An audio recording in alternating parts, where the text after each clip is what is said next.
Terpuji nama Tuhan, Bapak Ibu Saudara. Kami menyapa saudara sekalian yang ada di rumah-rumah, semuanya selamat hari Minggu dan shalom. Bapak Ibu anak-anak muda, shalom. Kita bersuka cita ada di hari Sabat, kita boleh sama-sama meninggikan nama Tuhan. Kita percaya saat nama Tuhan ditinggikan, segala perkara Tuhan selesaikan bagi saudara dan saya. Amin.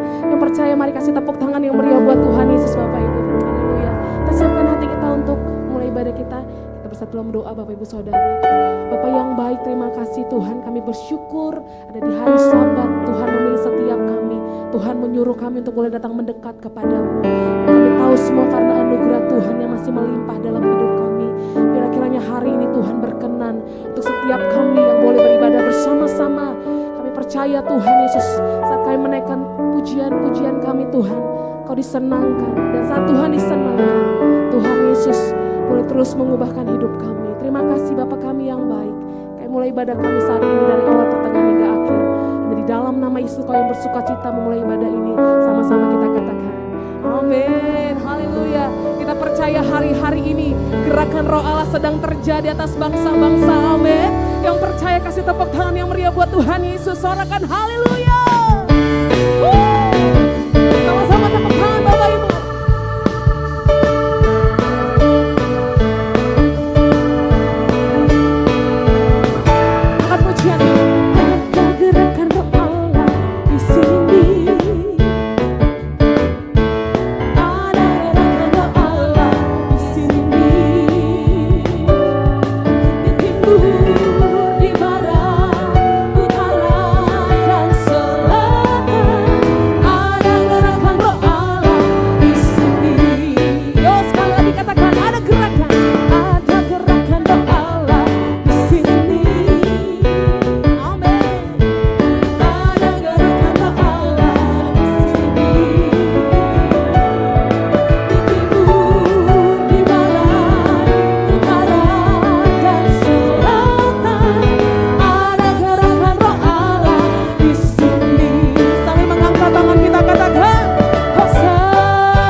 Ibu Saudara, saat ini kita akan mendengarkan Voice of Pentecost melalui multimedia. Kami ucapkan selamat mendengarkan Bapak Ibu. Tuhan Yesus memberkati.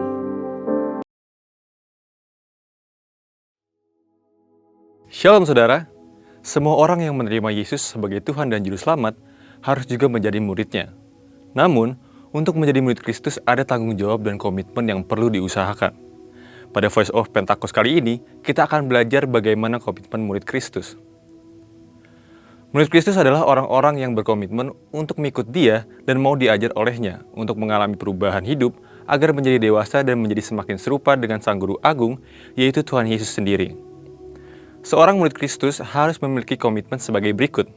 Pertama, menomorsatukan Tuhan di atas segala-galanya. Dalam Lukas pasal 14 ayat 26 dikatakan, "Jikalau seorang datang kepadaku dan ia tidak membenci bapaknya, ibunya, istrinya, anak-anaknya, saudara-saudaranya laki-laki atau perempuan, bahkan nyawanya sendiri, ia tidak dapat menjadi muridku."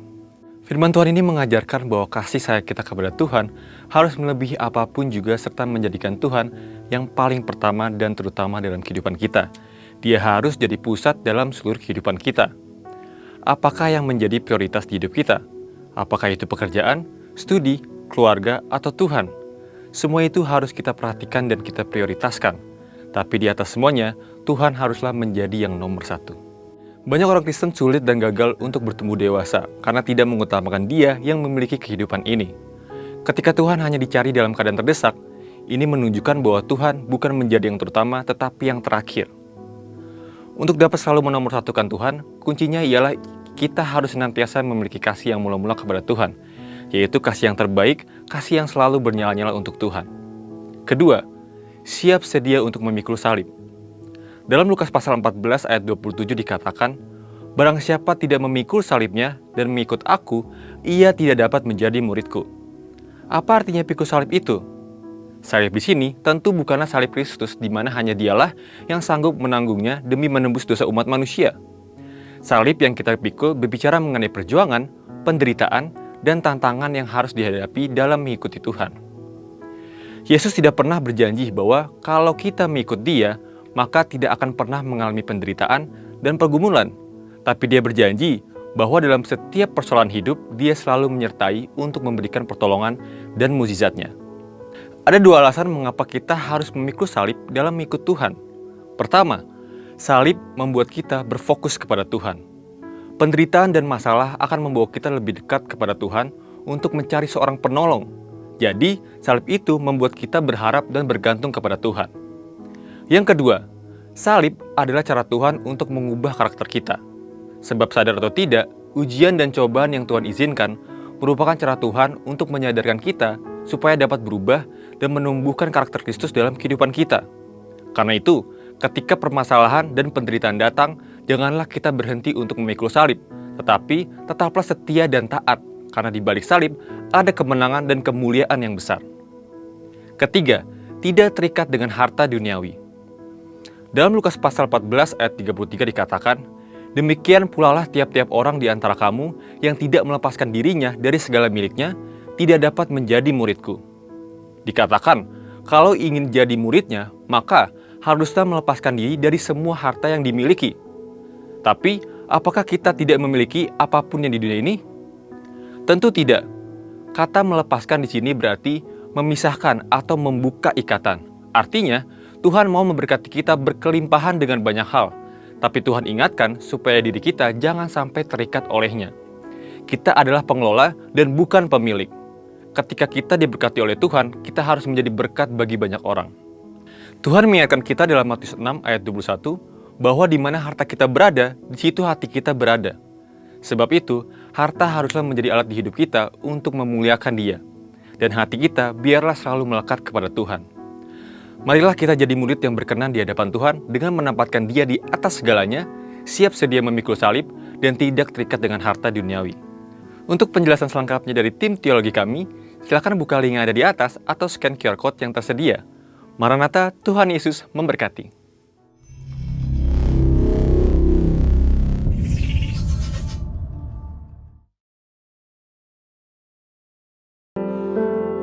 Siapkan hati kita untuk saat ini masuk dalam hadirat Tuhan. Kita bawa hati kita di di hadapan Tuhan saat ini. Biar Roh Kudus memenuhi setiap hati kami. Kami rindu Engkau Tuhan. Yesus Tuhan ditinggikan, dimuliakan dan naik ke surga. Dia berikan Roh Kudus-Nya menguatkan dan menolong selalu. Sungguh ku rindu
Curahkanlah kuasa-Mu Tuhan, mukjizat terjadi di tempat ini. Curahkanlah kuasa-Mu Tuhan, mukjizat terjadi sekarang ini. Curahkan ya Tuhan, curahkanlah kuasa-Mu Tuhan, mukjizat terjadi di tempat ini. Curahkanlah kuasa-Mu Tuhan, mukjizat terjadi sekarang ini. Kita angkat tangan kita di hadapan Tuhan dan katakan, curahkanlah kuasa-Mu Tuhan, mukjizat-Mu Tuhan. Kami terima saat ini Tuhan. Curahkanlah kuasa-Mu Tuhan, mukjizat terjadi sekarang ini. Curahkanlah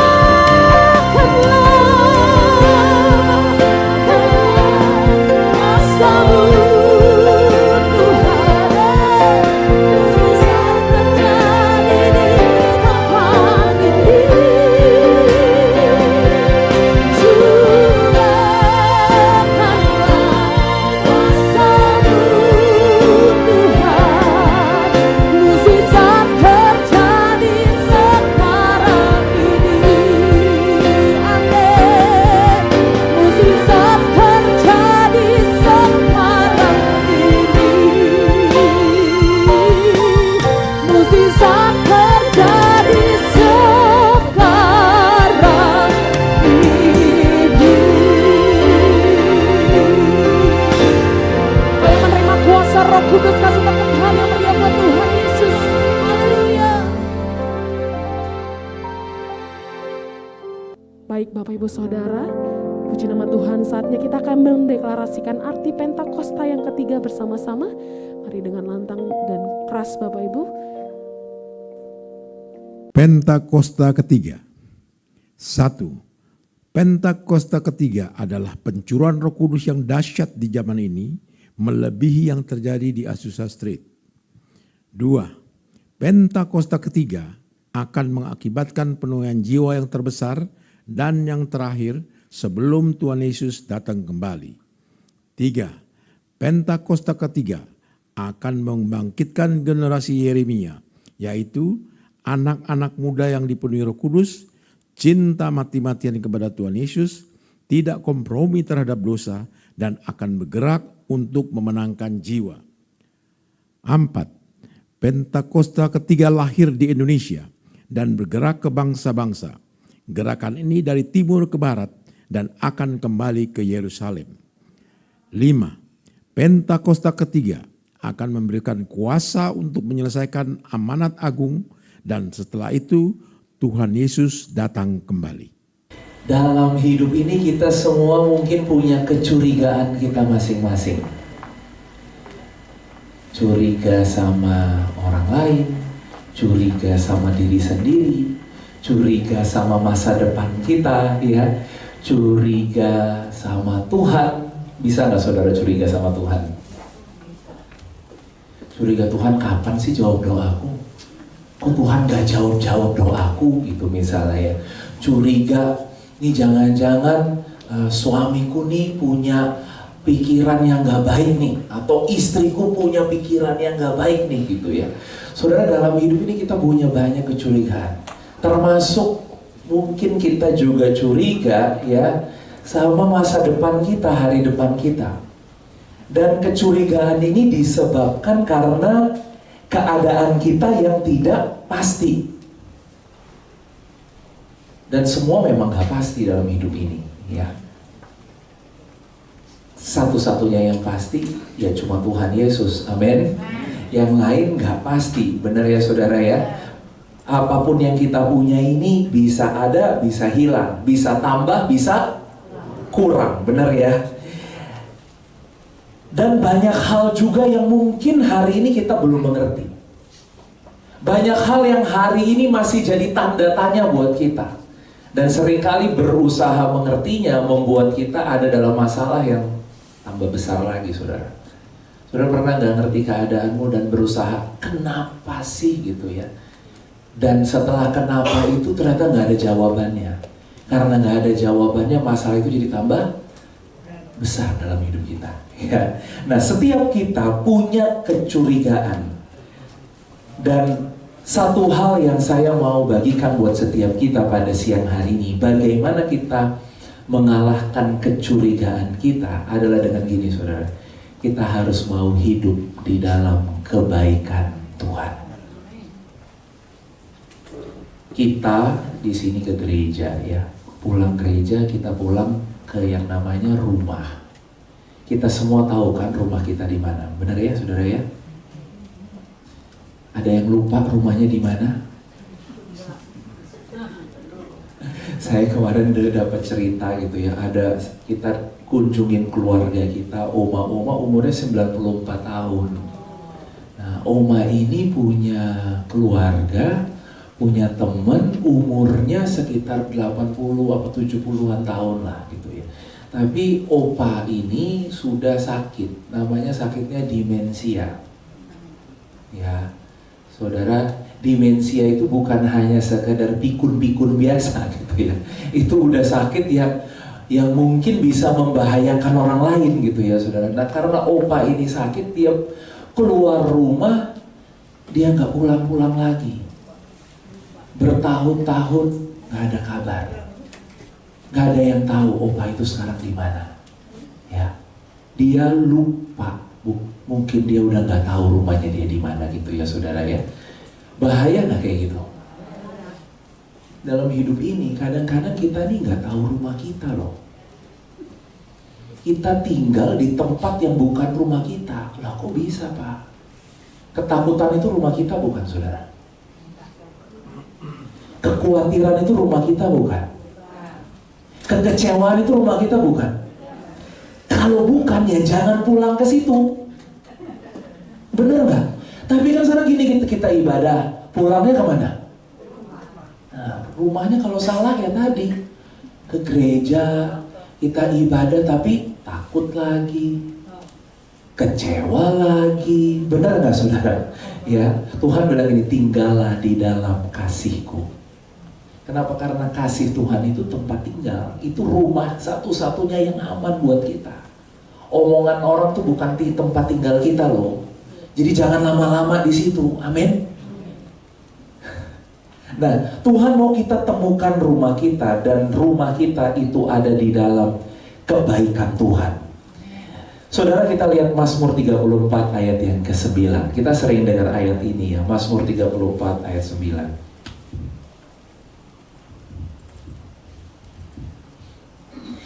Kecaplah dan lihatlah betapa baiknya Tuhan itu. Berbahagialah orang yang berlindung kepadanya. Saudara, tadi saya bilang rumah itu tempat kita tinggal. Amin. Tempat kita berlindung. Nah, di sini dibilang ini, kebaikan Tuhan itu tempat tinggal kita. Firman Tuhan bilang ini, berbahagialah orang yang berlindung, orang yang tinggal di dalam kebaikan Tuhan. Yang berbahagia bukan orang yang gak ada masalah, kerjaan baik, gaji lancar, uang banyak. Itu bukan orang yang berbahagia. Firman Tuhan bilang ini, yang berbahagia adalah orang yang tinggal di dalam kebaikan Tuhan. Karena gini loh saudara, kalau kita nih jadi anak Tuhan, kita nih udah punya alam yang berbeda. Kerajaan Allah itu bukan hanya ngomongin tempat. Kalau ngomongin tempat, Kita akan rame-rame harus ada di satu tempat, benar nggak saudara? Tapi kerajaan Allah itu berbicara alam. Satu hari murid orang-orang tanya gini, kalau gitu kerajaan Allah di mana dong sama Tuhan Yesus? Tuhan Yesus bilang gini, bukan di sana, bukan di situ, tapi kerajaan Allah, bahasa Indonesia bilang gini, ada di antara kamu. Tapi bahasa Inggris saya bilang gini, kerajaan Allah, for the kingdom of God is within you. Itu ada di mana? Di dalam kamu. Jadi waktu kita terima Yesus, kita tuh terima kerajaan, saudara. Alam yang memerintah di mana? Di pikiran kita, di hati kita, di dalam kehidupan kita. Terjadinya di dalam.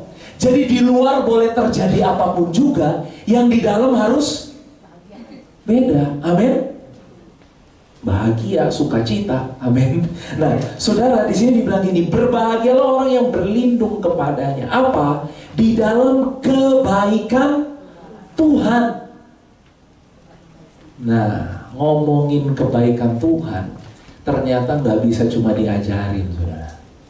Kalau cuma diajarin, ya kita bisa nyanyiin ya, dan jemaat semua kalau WL bilang ini, Tuhan baik jemaat Tuhan, semua bilang apa? Oh, amin gitu ya. Wah, kita udah ngerti banget jawabannya ya, bener ya saudara. Tapi masalahnya kebaikan Tuhan itu harus di apa? Kecap dan lihat. Nah, ini masalahnya. Karena kalau dikecap lah, itu nggak bisa digantiin, saudara.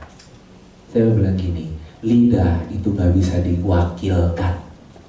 Contoh, saya bisa bilang nih, Bu, itu di sebelah ada nasi ayam remes yang enak banget gitu misalnya. Oke? Coba ya nanti ya di lantai 3 gitu misalnya, contohnya gitu ya. Saya bisa bilang kayak gitu ya saudara ya. Tapi nanti Bapak Ibu coba, bisa jadi nanti rasanya beda. Bisa nggak? Enak. Kok enak kayak gini? Keasinan nih gitu ya. Nanti ada yang bilang gini, kemanisan nih gitu. Lembek gini kok dibilang enak gitu, bener nggak? Kenapa? Karena lidah tuh beda-beda. Jadi gini, kalau Tuhan mau kasih tahu kebaikannya dalam kehidupan kita, Dia tuh pengen kita ngalamin sendiri, saudara. Jadi nggak bisa di copy paste gitu loh, saudara. Ya, kayak kerjaan semuanya sama gitu ya. Nggak bisa. Hidup kita tuh kayak gitu, makanya hidup kita semua di sini beda-beda, saudara. Cerita kita di sini beda-beda. Cerita keluarga kita beda-beda, cerita pernikahan kita beda-beda, cerita karir kita beda-beda, tapi yang pasti gini, setiap cerita kita adalah cerita kebaikan Tuhan. Dan kita harus mau untuk ngerasain gitu loh. Dan gak bisa diwakilin, gak bisa cuma pendeta ngajarin Tuhan baik gitu. Nanti saudara di rumah ada curiga-curiganya, Tuhan baik kok kayak gini, Tuhan baik kok, Tuhan belum jawab doaku, kok Tuhan belum bikin ini, belum bikin itu. Benar ya saudara ya? Yang kedua, kenapa kebaikan ini bersifat pribadi? Karena ini bersifat pribadi. Kita semua harus mau menginginkannya dan bilang gini, Tuhan, aku mau ngalamin kebaikan. Amin. Yang kedua, dibilang lihatlah.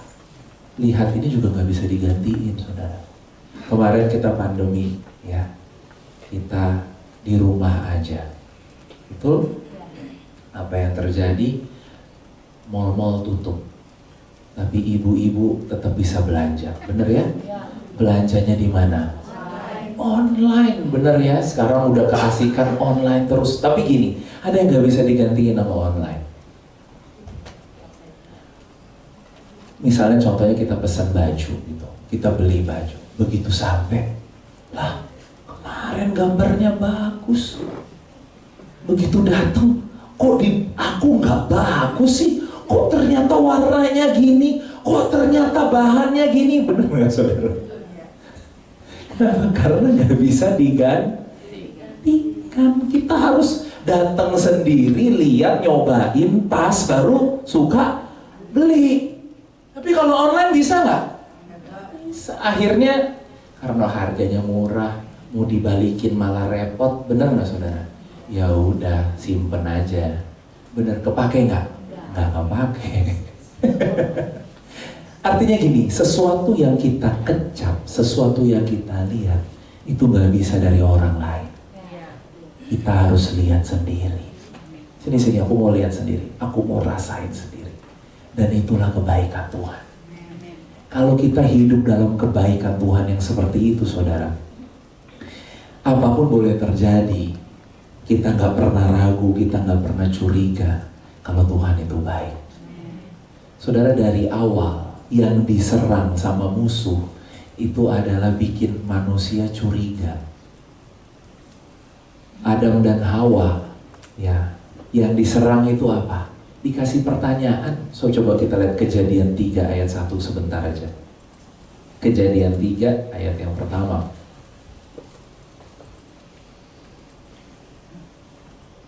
Adalah ular, ialah yang paling cerdik dari segala binatang di darat yang dijadikan oleh Tuhan Allah. Ular itu berkata kepada perempuan itu apa?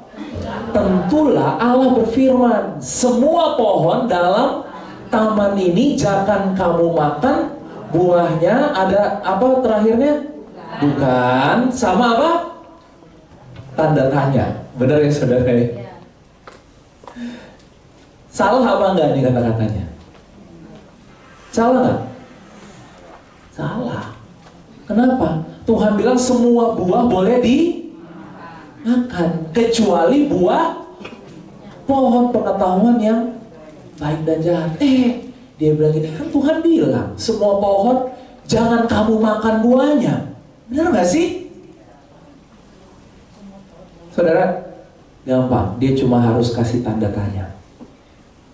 Apa yang musuh lakukan dalam kehidupan kita adalah bikin tanda tanya ini. Benar Tuhan dengar doaku? Benar Tuhan sayang sama aku? Benar nih aku punya masa depan? Benar nih Tuhan berkatin aku? Saudara, tanda tanya ini bukan dari Tuhan ya. Tuhan itu kasih yang namanya apa? Kepastian.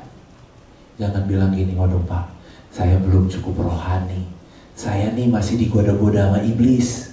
Iblis masih suka tanya-tanya sama saya. Oke. Saudara pikir pendeta gak dikasih pertanyaan gini sama Tuhan? Jangankan pendeta, saudara. Tuhan Yesus tuh di atasnya pendeta. Benar gak ya saudara? Paling hebat ya. Tuhan Yesus aja didatengin loh sama setan loh. Artinya apa? Emang dia nih pengen nyoba-nyoba gitu loh. Apa yang dia ngomong sama Tuhan Yesus? Dia bilang gini, kalau kamu anak Allah. Saudara ngomong kalau itu bikin apa? Pertanyaan, bikin curiga, bikin ragu. Benar nggak? Cobalah ubah batu jadi roti. Pergi dengan apa? Firman. Sekali lagi saudara, yang membebaskan kita adalah kebenaran. Makanya kita perlu hidup dalam kebenaran, penuhi hidup kita dalam kebenaran. Kebenaran yang akan memerdekakan kita. Dia bohong, dia mencoba bohongin, bisa kan? Nggak bisa. Dalam hidup ini kenapa kita percaya kebohongan? Cuma satu saudara. Bukan karena kita percaya itu kebohongan ya, tapi gini, karena kita nggak tahu kebenarannya apa. Jadi kita percaya kebohongan sebagai kebenaran. Yang ada di sini nih kadang-kadang kebohongan saudara. Dan kadang-kadang kita percaya sebagai kebenaran. Iya benar juga ya. Masalahku susah kok, emang orang jahat. Emang kayaknya udah ada kutuk keturunan deh. Susah gitu kan misalnya. Saudara, itu tuh adanya di mana? Di sini. Dan gini, karena kita nggak tahu kebenarannya, kita percaya itu sebagai kebenaran. Yang merdekain saudara itu bukan ketika doamu dijawab sama Tuhan. Bukan ketika dapat mujizat, bukan dapat uang itu yang merdekain kita, enggak. Yang merdekain kita itu apa? Kebenaran. Makanya firman Tuhan bilang ini, dan kamu akan tahu kebenaran, kebenaran akan memerdekakan kita. Jadi yang membebaskan kita kan kadang-kadang bilang ini, Pak saya gak stres lagi deh kalau doa saya dijawab Tuhan. Enggak. Bener gak? Saya gak stres lagi deh Pak kalau punya uang banyak gitu. Punya uang banyak masih stres gak? Masih. Karena yang bikin kita stres gak stres itu pikiran ini isinya apa gitu loh. Tadi tinggalnya di mana? Makanya Tuhan mau kita tinggal dan gini, dalam kebaikan Tuhan tuh jangan goyah. Pokoknya gini saudara, saya cuma mau bilang gini, Tuhan itu selalu baik. Percaya nggak Tuhan selalu baik? Kalau Tuhan bilang selalu baik, berarti gini ya, Dia bukan kadang-kadang baik, kadang-kadang nggak baik. Ayo. Kalau udah masuk gini, mulai kita bingung nih. Iya benar juga ya. Kadang-kadang Tuhan nggak. Kalau selalu, berarti kebaikannya kekal. Firman Tuhan bilang ini, bahwasannya untuk. Berarti berubah nggak saudara? Berarti bisa nggak dia kadang-kadang nggak baik?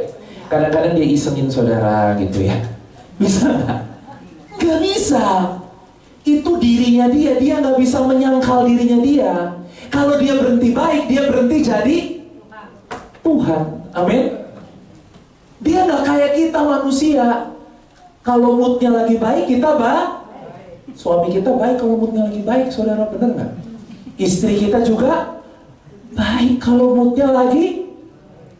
Coba moodnya lagi nggak baik ya, suami-suami, istri-istri ya, benar ya. Bos kita kalau lagi moodnya baik, makanya di kantor tuh harus ada yang bisa jaga moodnya bos gitu, saudara. Benar nggak? Kalau moodnya bos bagus, semua karyawan sejahtera. Benar nggak? Ya. Nah, makanya gini, Tuhan kita itu dia bukan yang moodnya nanti, kayaknya dia lagi nggak dengar doaku, dia lagi berpaling dari aku. Enggak, saudara. Itu cuma perasaan kita aja. Dia selalu di dalam mood yang baik untuk melimpahkan kebaikannya, memberkati kehidupan kita. Gini, ini sederhana kelihatannya, tapi kalau kita yakin di sini nih, kecurigaan, keraguan itu nggak bisa masuk di sini lagi. Kenapa? Karena kita tahu kita punya Bapa yang baik dan hidupku nih ada di dalam tangan Tuhan yang. Saudara, dalam hidup ini cuma ada dua. Yohanes 10 ayat 10 bilang ini, pencuri datang untuk mencuri, membunuh, dan aku datang untuk memberi hidup dan memberinya dalam segala. Jadi cuma ada si pencuri dan si pemberi. Dan itu garisnya harus jelas. Kenapa jelas? Jangan sampai nanti kita pikir si pencuri bisa memberi atau si pemberi bisa. Nah, curiga sama Tuhan tuh sama aja kayak orang datang ke dukun, saudara. Datang ke dukun kan kenapa? Karena dia percaya, jangan-jangan bisa kok yang baik dari dukun nih. Dia percaya apa? Si pencuri bisa nanti kadang-kadang memberi. Bisa lah dia kasih yang baik lah. Udahlah, minta dari dia cepet. Benar nggak? Kalau kita ragu sama Tuhan, sebenarnya sama kayak gitu, nggak ada bedanya, saudara. Karena kita curiga, Tuhan ini jangan-jangan mencuri dari aku. Tuhan emang ambil ini aku, dan lama-lama kita bisa sih nyanyi Tuhan baik, tapi dalam hati kita yang kecil ada bilang ini, tapi Tuhan kadang-kadang nggak baik deh. Tapi Tuhan nggak baik sama aku. Enggak, Tuhan tuh selalu baik. Amin. Kita lihat aja ayatnya deh. Mazmur 107 ayat yang pertama. Ini alasan kita bersyukur. Mazmur 107 ayat yang pertama. 1, 2, 3. Bersyukurlah kepada sebab Ia baik, bahwasanya untuk selama-lamanya kasih setianya. Nah ini nih, bersyukurnya kepada siapa, saudara? Amin. Ini kuncinya. Kita bersyukur kalau diberkati itu gampang. Benar ya? Tuhan makasih, Tuhan berkati aku. Berarti bersyukurnya bukan kepada Tuhan sebenarnya. Bersyukur diberkati. Sehat bersyukur gampang nggak? Gampang. Orang baik bersyukur gampang nggak? Gampang. Tapi kenapa bersyukur itu di dalam Alkitab dikatakan senantiasa? Bersyukur itu terus menerus. Karena gini, syukurnya kita kepada Tuhan, bukan kepada keadaan.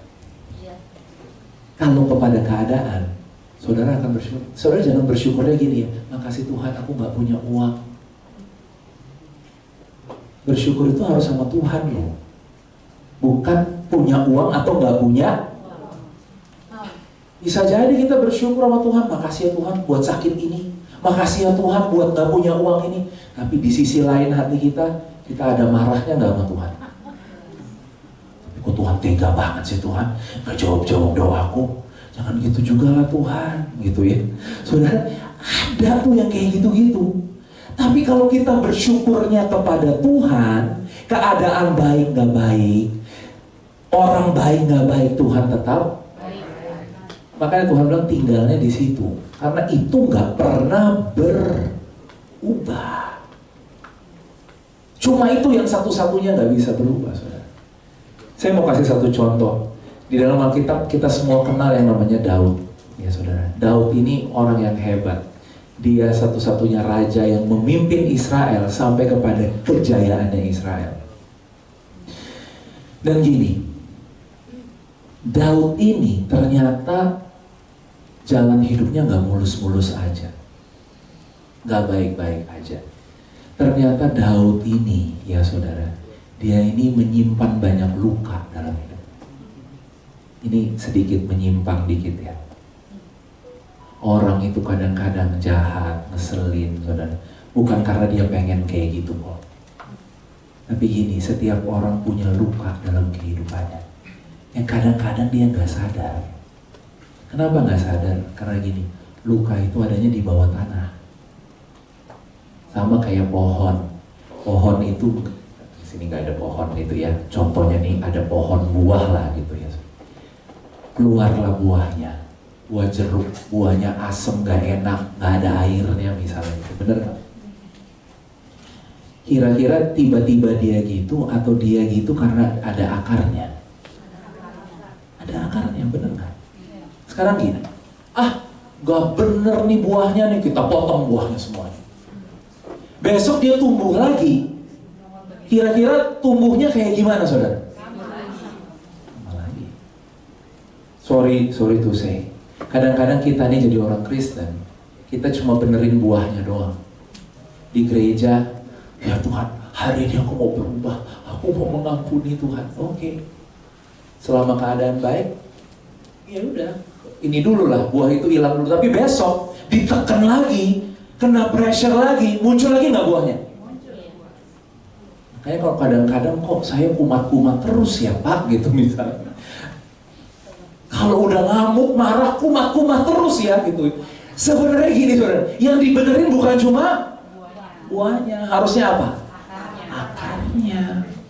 Nah akarnya ini masalahnya nggak kelihatan, dalam, nyarinya lama.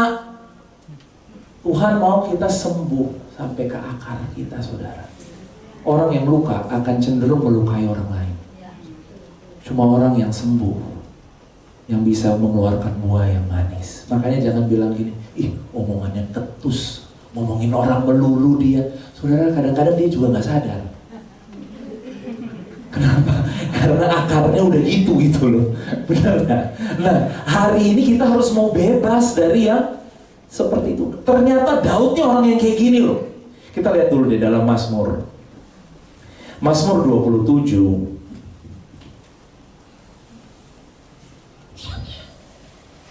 Kita lihat ayat yang ke-13.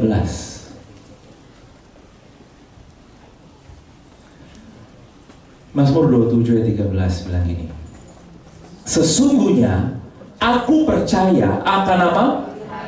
Melihat kebaikan Tuhan di mana? Di negeri orang-orang yang, bahasa Inggrisnya bilang ini, selama aku hidup. Aku percaya aku akan melihat apa? Kebaikan Tuhan. Ternyata ayat ini gak tiba-tiba ada, saudara. Coba kita lihat ayat yang ke-10 dulu. Sekalipun ayahku dan ibuku meninggalkan, namun Tuhan menyambut aku. Ayat-ayat sebelumnya ya, ayat 1, ayat 2, ya, dibilang ayat 2 bilang begini ya. Penjahat-penjahat menyerang aku, memakan dagingku, untuk memakan dagingku, lawanku dan musuhku, ya. Ayat 3, tentara berkemah mengepung aku. timbul peperangan melawan aku. Ya saudara ya. Jadi Daud ini ngalamin banyak hal yang pahit. Kenapa tadi dia bisa bilang sekalipun ayahku dan ibuku meninggalkan aku, dia ini gak dianggap anak loh saudara. Bisa. Bayangin gak, papanya itu jejerin semua kakak-kakaknya. Sampai Samuel nanya, ini semua anakmu? Dia percaya itu semua anaknya. Sampai begitu ditanya lagi dia baru bingung. Oh iya ya, masih ada satu yang ketinggalan. Kenapa dia gak dijejerin saudara? Singkat cerita, karena dia gak penting. Enak gak saudara dibikin gini sama orang yang terdekatnya dia? Gak enak loh. Daud gak pernah jadi yang penting di keluarganya dia. Apalagi kakaknya bilang gini, ngapain kamu ikut-ikut ke medan perang? Di mana kamu tinggalkan apa? 2-3 ekor domba. Saudara, 2-3 ekor domba. Kira-kira nih saya mau tanya, itu beneran karena disuruh Daud gembalain? Atau karena jadi mainan aja buat Daud? 2 ekor loh. Itu kalau zaman sekarang, orang tua zaman sekarang kasih handphone sama anaknya, bener nggak? Udah deh, nih biar mama bisa makan, papa bisa me time, bener nggak? Kasih handphone aja, bener nggak? Itu apa? Mainan saudara sebenarnya. 2 ekor itu cuma, udah nih biar kamu sana deh sibuk sama. Zaman dulu masalahnya nggak ada mainan, zaman dulu nggak ada handphone, jadi dikasihnya apa? Domba. Tapi buat 2 ekor itu, dia bilang gini, singa dan beruang dia lawan. Dia berani mati untuk 2 ekor domba itu loh. Yang sebenarnya buat orang tuanya itu cuma, ya, gak enak saudara. Anaknya sendiri mau bunuh dia. Orang yang dia percaya, orang yang dia kagumin, Raja Saul, berubah tiap hari kejar dia, cuma mau bunuh dia saudara. Dikejar mau dibunuh tiap hari, itu bukan hidup yang enak. Dihianatin, ditinggalin, dikecewain, itu bukan hal yang enak. Tapi ayat 13 tadi kita baca ya, aku percaya akan melihat kebaikan Tuhan di negeri orang-orang yang hidup. Ada terjemahan dalam bahasa Inggrisnya saudara. Bahasa Inggrisnya itu bilangnya gini, I would have lose heart, ya. Aku sudah kayaknya gini loh, orang yang patah semangat, kehilangan semangat, putus asa. Dan dibilang gini, ya, ini dibilang I had fainted. Unless, sampai aku percaya akan melihat apa? Kebaikan Tuhan. Sampai, artinya gini, kita boleh punya masalah, kita boleh tadi, Pak saya kecewa, Pak saya pahit, Pak saya ditinggalkan, saya dihianatin, saya udah gak diingat lagi, saya gak dianggap lagi. Tapi gini saudara, ya itu akan terus berlangsung sampai, saudara mau tahu kapan berhentinya? Bukan ketika orang berubah, bukan ketika keadaanmu berubah, tapi gini, sampai ketika engkau mau mempercayai kebaikan Tuhan, itu yang terjadi dalam kehidupan. Amin. Makanya Tuhan gak mau kita percaya musuh gak mau kita percaya kebaikan Tuhan. Karena kita gak bisa dibohong-bohongin lagi nanti. Kita gak bisa dimain-mainin lagi. Daud bilang gini, ya memang semua terjadi, tapi sampai aku percaya, aku melihat kebaikan Tuhan. Semua itu selesai. Apa yang orang lakukan, apa yang keadaan buat dalam kehidupanku. Amin. Saya tadi thank you WL-nya ya. Tadi nyanyinya apa? Ku masuki gerbangnya. Bener ya? Hati bersyukur. Wow. Tadi kita ngomongin rumah. Rumah itu harus ada pintunya saudara. Bener ya? Kalau nggak ada pintu bingung mau masuk mana. Semua rumah harus ada pintunya. Dan gini, ada yang tadi namanya alam kerajaan Allah. Tahu nggak alam kerajaan itu? Penuh damai sejahtera, sukacita, pengharapan, kasih, kepastian. Tapi gini, mau masuk alam itu, supaya alam itu nyata dalam hidup kita, ada pintu yang harus kita masukin. Apa pintunya namanya? Ucapan syukur. Karena Tuhan, jangan salah masuk pin. Saudara rumahnya nomor 11, ketok-ketok rumah nomor 13. Salah pintu, ya masuknya ya nggak akan ketemu kerajaan Allah, saudara. Maksudnya apa? Pintunya tiap hari cuma menangisi diri, mengasihani diri. Pintunya tiap hari cuma kecewa, marah, bingung. Ya udah, masuk rumahnya rumah yang beda, bener nggak? Rumahnya isinya, firman Tuhan bilang gini, telah dibawanya aku ke rumah pesta. Artinya gini, rumah yang Tuhan punya buat kita itu namanya rumah pesta. Lawannya rumah pesta itu rumah apa, saudara? Nah, meskipun Alkitab bilang lebih baik rumah duka, tapi saya mau bilang gini, seneng gak kalau ke rumah duka? Padahal Alkitab bilang lebih baik di rumah duka, ya bener. Tapi rumah duka tuh gak enak. Siapa yang di sini mau pulangnya ke rumah duka? Gak enak, saudara.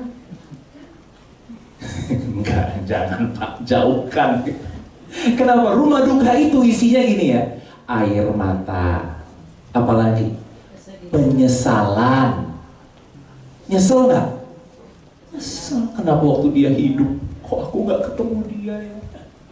Dia hidup, aku belum sempat berbuat banyak buat dia, gitu misalnya. Nyesel itu datangnya di mana? Di rumah duka, saudara. Kalau tiap hari hidup kita isinya nyesel, berarti rumahnya rumah apa? Ini contoh-contoh, maaf ya. Nyesel saya waktu itu nikah sama dia gitu. Nyesel saya waktu itu kerja di situ gitu misalnya.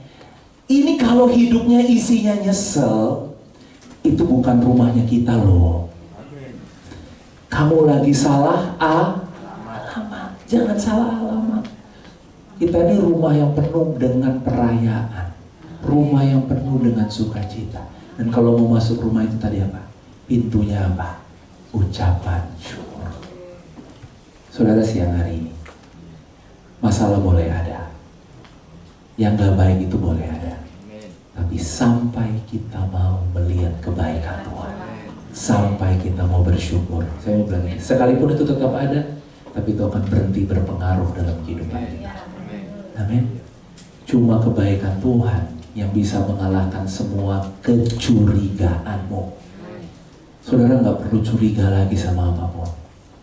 Hidupmu itu udah pasti. Cerita hidupmu itu judulnya adalah cerita kebaikan Tuhan.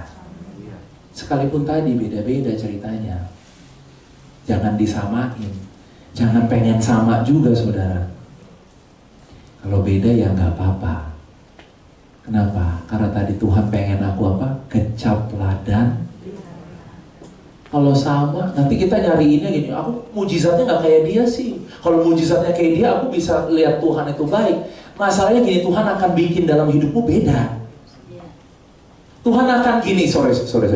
Tuhan akan cari enaknya buat saudara. Beda. Kalau yang tadi enaknya yang gurih, yang ini enaknya yang manis gitu. Yang ini enaknya yang pedes-pedes dikit, bener nggak? Tapi Tuhan punya cara yang spesial datang dalam setiap hidup kita untuk nyatain kebaikannya Dia. Jadi kita nggak perlu lihat kebaikan orang lain untuk mengukur kebaikan Tuhan dalam hidup kita. Pokoknya saudara, Tuhan itu selalu baik. Dan Dia akan tetap baik dalam kehidupan kita. Amin. Mari kita berdoa.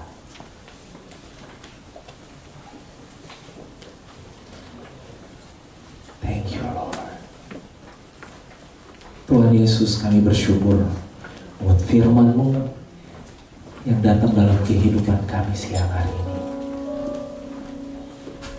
Kami percaya Tuhan, kami hidup di dalam kebaikan-Mu. Yang mengecewakan boleh ada, yang meninggalkan boleh ada, yang menyakiti boleh ada, yang kurang boleh ada, tapi semua itu akan berakhir sampai kami mau percaya bahwa kami akan melihat kebaikan Tuhan. Ini yang kami percaya Tuhan. Kami gak mau percaya sama keadaan kami yang gak baik. Kami mau percaya sama Tuhan kami yang baik. Kami gak mau percaya sama perkataan-perkataan yang gak baik. Kami mau percaya sama perkataan Tuhan yang selalu baik dalam hidup kami. Buat kami tinggal di situ Tuhan. Biar kami aman dan berlindung di dalam kebaikan Tuhan. Terima kasih Tuhan. Tuhan berkati setiap anak-anak-Mu.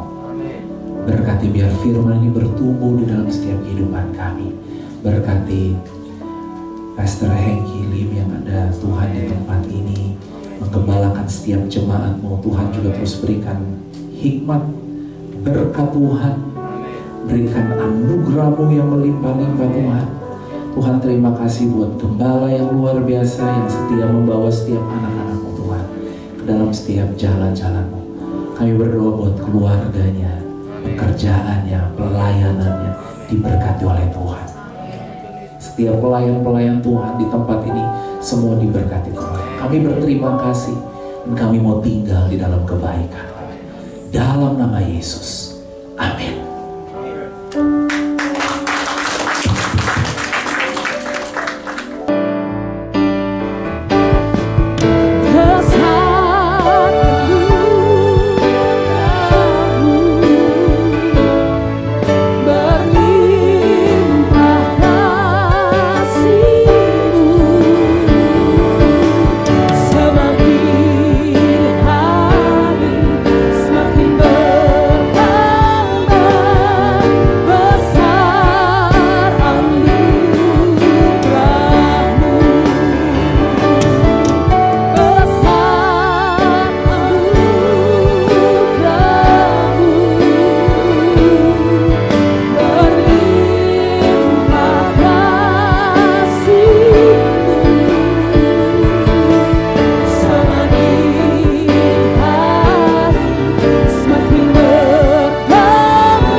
Terima kasih Tuhan, terimalah berkat kasih Allah berlimpah-limpah di dalam anaknya Yesus Kristus dan persekutuan indah dengan Roh Kudus mulai hari ini sampai Yesus datang kedua kali menjemput kita di awan permai, bahkan sampai selama-lamanya. Yang percaya sama-sama ucapkan amin.